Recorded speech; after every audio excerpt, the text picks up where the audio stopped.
how to adjust the display brightness on your Hyundai Elantra or i30 to make your display brighter or dimmer.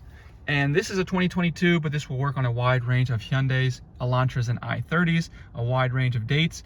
Anyways, so you might want to make it brighter or dimmer. It's very easy. What we're going to do is, this is our steering wheel here. We're going to come over to this little control panel here. We can adjust this between basically 1 and 20. So what I'm going to do is this right here will adjust the brightness.